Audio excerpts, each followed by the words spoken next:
গুলশানে চাঁদাবাজির ঘটনায় গণতান্ত্রিক ছাত্র সংসদের নেতা গ্রেপ্তার। বাংলাদেশের ওপর 20% শুল্ক নির্ধারণ অন্তর্বর্তী সরকারের একটি জয়, বলছেন ড্যানি লোভিজ। গুলশানে চাঁদাবাজির ঘটনায় গণতান্ত্রিক ছাত্র সংসদের নেতা গ্রেপ্তার। গুলশানে 50 লাখ টাকা চাঁদাবাজির মামলায় গণতান্ত্রিক ছাত্র সংসদের যুগ্ম আহ্বায়ক জানে আলম অপুকে রাজধানীর ওয়ারি এলাকা থেকে গ্রেপ্তার করেছে মহানগর গোয়েন্দা পুলিশ। তিনি জানান, মোটা অঙ্কের চাঁদা দাবির অভিযোগে তার বিরুদ্ধে মামলা দায়ের করা হয়। রাতে অভিযান চালিয়ে তাকে গ্রেপ্তার করা হয়। বিস্তারিত পরে জানানো হবে। সোশ্যাল মিডিয়ায় প্রচারণায় তৃতীয় পক্ষ আওয়ামী লীগকে ফেরাতে চায় কারা? ভারতে পলাতক মাফিয়া নেত্রী শেখ হাসিনার নেতৃত্বাধীন সরকারের বাণিজ্য মন্ত্রী ছিলেন টিপু মুন্সি। বর্তমান কারাগারে এই টিপু মুন্সিকে ঘিরে রংপুরে গড়ে উঠেছিল বিশাল নেটওয়ার্ক। আওয়ামী লীগের শাসনামলে তারাই থানা, উপজেলা পরিষদ, শিক্ষা প্রতিষ্ঠান, ঠিকাদারি, চাঁদাবাজি, ব্যবসা বাণিজ্য সবকিছু নিয়ন্ত্রণ করত। তাদের বেশিরভাগই উপজেলা পর্যায়ে আওয়ামী লীগ, যুবলীগ, ছাত্রলীগের সাথে যুক্ত ছিলেন। 2024 সালে আওয়ামী লীগ ক্ষমতাচ্যুত শেখ হাসিনা পালানোর পর টিপু মুন্সি সহ কয়েকজন নেতা গ্রেপ্তার হন। একসময় দুর্দান্ত প্রতাপশালী নেতা ও ব্যবসায়ী নেতারা পর্দার আড়ালে চলে যান। দীর্ঘদিন পর্দার আড়ালে থাকা নেতাদের কেউ কেউ রাজনীতিকে ছুটি দিলেও এখন প্রকাশ্যে আসছেন। টিপু মুন্সি রংপুর 4 এলাকায় আওয়ামী লীগের প্রভাবশালী কয়েকজন নেতার সাথে কথা হয়। তারা জানান, আওয়ামী লীগের রাজনীতি করার কাফফারা দিচ্ছেন। ছাত্রলীগের রাজনীতি থেকে উপজেলা পর্যায়ে উঠে আসা আওয়ামী লীগের এক নেতা বললেন, হাসিনার নেতৃত্বে রাজনীতি করে যে ভুল করেছি সেটার কাফফারা দিতেই জামায়াতের ফর্ম পূরণ করেছি। নাম প্রকাশে অনিচ্ছুক 4 জন নেতা জানান, তারা মনে করেন শেখ হাসিনা তাদের সাথে বিশ্বাসঘাতকতা করেছেন।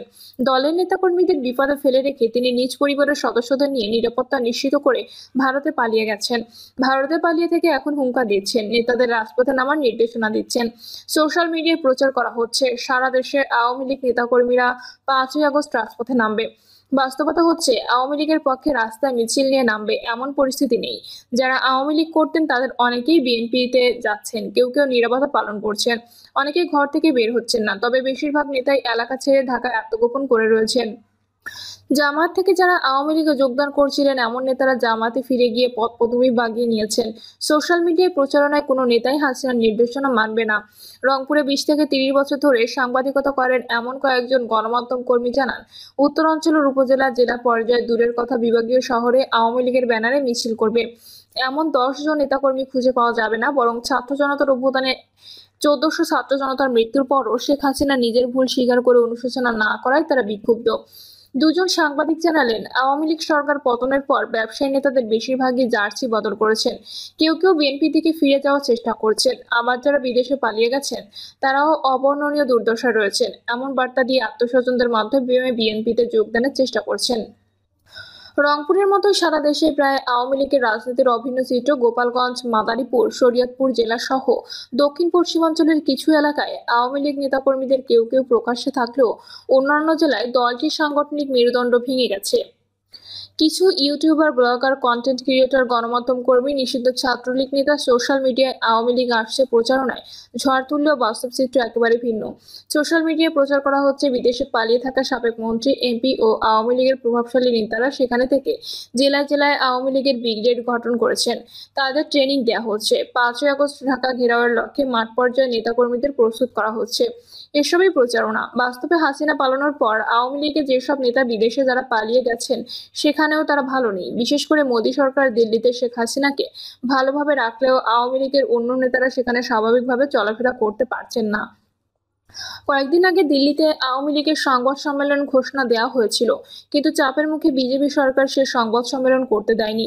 এমনকি পশ্চিমবঙ্গের মুখ্যমন্ত্রী মমতা ব্যানার্জি আওয়ামী লীগ নেতাদের ভারতে আশ্রয় দেওয়ায় মোদী সরকারের কড়া সমালোচনা করেছেন। ভারতীয় গণমাধ্যমগুলো খবর প্রচার করেছে, ভারতে পলাতক আওয়ামী লীগের সাবেক মন্ত্রী, এমপি, ছাত্রনেতা, যুবনেতা মিলে কয়েকশো নেতা আসেন ত্রিপুরা, পশ্চিমবঙ্গ, ঝাড়খণ্ড, উত্তরপ্রদেশ বিভিন্ন শহরে বাসা ভাড়া নিয়ে থাকছেন। বাংলাদেশ থেকে পালিয়ে আসায় পুলিশি গ্রেপ্তার এড়ানোর নিশ্চয়তা নিয়ে বাড়ির মালিকরা দ্বিগুণ তিনগুণ বেশি ভাড়া নিচ্ছেন। গণভবনে শেখ হাসিনার একসময় এপিএস ছিলেন, পরবর্তীতে এমপি হন এমন একজন বিদেশ পালানো সাবেক এমপি সম্প্রতি পরিচিত গণমাধ্যম কর্মীকে ফোন করেছিলেন। তিনি জানান, টাকা পয়সার সমস্যা না হলেও বিদেশে যারা পালিয়েছেন তারা খুবই খারাপ অবস্থায় রয়েছেন। কেউ কেউ এমন পরিস্থিতির জন্য হাসিনাকে দায়ী করেছেন, কেউ কেউ বিএনপি ও জামায়াতের সাথে পর্দার আড়ালে সমঝোতা করে দেশে ফেরার চেষ্টা করছেন। আবার অনেকেই মানসিকভাবে ভেঙে পড়েছেন। নাম প্রকাশে ওই নেতা জানান, শেখ হাসিনা সোশ্যাল মিডিয়ার মাধ্যমে দেশে অবস্থানরত নেতাকর্মীদের সংগঠিত হওয়ার নির্দেশনা দিলেও বাস্তবতা ভিন্ন। পলাতক নেতাদের বেশিরভাগই আওয়ামী লীগের রাজনীতি করবেন না এমন বক্তব্য দিচ্ছেন এবং হাসিনার প্রতি ক্ষোভ প্রকাশ করেছেন। সোশ্যাল মিডিয়ায় যেসব প্রচারণা হচ্ছে আওয়ামী লীগ 5ই আগস্ট ঘিরে সংগঠিত হচ্ছে, এসব ফেক প্রচারণা। ওইসব প্রচারণার সঙ্গে বিদেশে থাকা আওয়ামী লীগ নেতাদের সম্পর্ক নেই। উত্তরাঞ্চলের একটি আসনের এমপি ছিলেন, বর্তমানে আসামে বাসা ভাড়া নিয়ে থাকছেন এমন একজন আওয়ামী লীগ নেতা একজন সাংবাদিককে জানান, তিনি মনে করেন আওয়ামী লীগ অন্তর্বর্তী সরকারের বিরুদ্ধে আন্দোলন গড়ে তুলবে এমন প্রচারণা সোশ্যাল মিডিয়ায় তৃতীয় কোনো পক্ষ ছড়াতে পারে। রাজনৈতিক কৌশলের কারণে তারা এমনটি ছড়াতে পারে, কারণ জাতিসংঘের তদন্তে 1400 মানুষকে হত্যা করে শেখ হাসিনা পালিয়েছেন। তার বিরুদ্ধে হত্যা ও দুর্নীতির কয়েকটি মামলায় বিচার দ্রুত গতিতে চলছে। রাজনৈতিক কৌশলের কারণে তারা এমনটি ছড়াতে পারে, কারণ জাতিসংঘের তদন্তে 1400 মানুষকে হত্যা করে শেখ হাসিনা পালিয়েছে। তার বিরুদ্ধে হত্যা ও দুর্নীতির কয়েকটি মামলায় বিচার দ্রুত গতিতে চলছে। এমন অবস্থায় হাসিনা দেশে ফিরবেন বা আওয়ামী লীগ নেতার নির্দেশে আন্দোলনের মাঠে নামবে এমন একটি দিবাস্বপ্ন বরং যারা বিএনপিকে ঠেকিয়ে আগামীতে ক্ষমতায় যাওয়ার স্বপ্ন দেখছে, সেই এনসিপি ও জামায়াত নির্বাচনে পেছানোর লক্ষ্যে পর্দার আড়াল থেকে এমন প্রচারণা চালাতে পারে। জানতে চাইলে জাতীয়তাবাদী সমমনা 12 দলীয় জোটের নেতা ও গণদলের চেয়ারম্যান আবু তাহের মোহাম্মদ গোলাম মাওলা চৌধুরী বলেন, 50 বছরের রাজনৈতিক অভিজ্ঞতায় বলতে পারি আওয়ামী লীগ বিশৃঙ্খলা সৃষ্টির জন্য প্রস্তুতি নিচ্ছে। এটা যারা বিশ্বাস করে তারা বোকা স্বর্গে বাস করছে। আওয়ামী লীগে বিদেশে পলাতক অনেক নেতাই এখন মনোকষ্টে আছেন, তারা হাসিনার উপর চরম ক্ষুব্ধ। তবে আমার মনে হয় যারা ভারতের এজেন্ডা বাস্তবায়নে পিআর পদ্ধতি নির্বাচনের দাবি তুলছেন আওয়ামী লীগ আসছে এমন প্রচারণা তারাই করছেন, কারণ আওয়ামী লীগ নেতারা এইটুকু বোঝেন তাদের সহসা ফেরার কোনো সুযোগ নেই। আর আওয়ামী লীগ বিশৃঙ্খলা করার চেষ্টা করলে বিএনপি কি বসে থাকবে? এর আগে আওয়ামী লীগ রাজপথে বিশৃঙ্খলা করতে পারে এমন প্রচারণা সতর্ক করে দিয়েছে ঢাকা মহানগর দক্ষিণ বিএনপির সিনিয়র সদস্য ইঞ্জিনিয়ার ইশাক হোসেন। বলেছেন, গণতান্ত্রিক রাষ্ট্র কাঠামোর মধ্যে ফ্যাসিবাদী রাজনৈতিক দল হিসেবে আওয়ামী লীগ নাম দিয়ে রাজনীতি করার কোনো অধিকার রাখে না। বাংলাদেশের ওপর 20% শুল্ক নির্ধারণ অন্তর্বর্তী সরকারের একটি জয়, বলছেন ড্যানি লোভিস।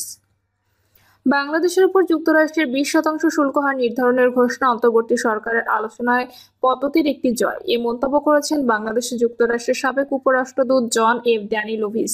সামাজিক যোগাযোগ মাধ্যম এক্সে দেওয়া এক পোস্টে তিনি একথা জানান।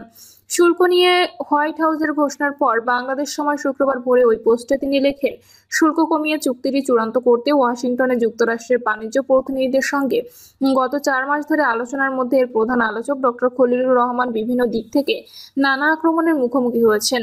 তিনি বলেন, এখন যেহেতু এই আলোচনা বাংলাদেশ ও যুক্তরাষ্ট্র উভয়ের জন্য ইতিবাচক ফলাফল বয়ে এনেছে, আমি আশা করি সমালোচকরা তাদের ভুল স্বীকার করবে।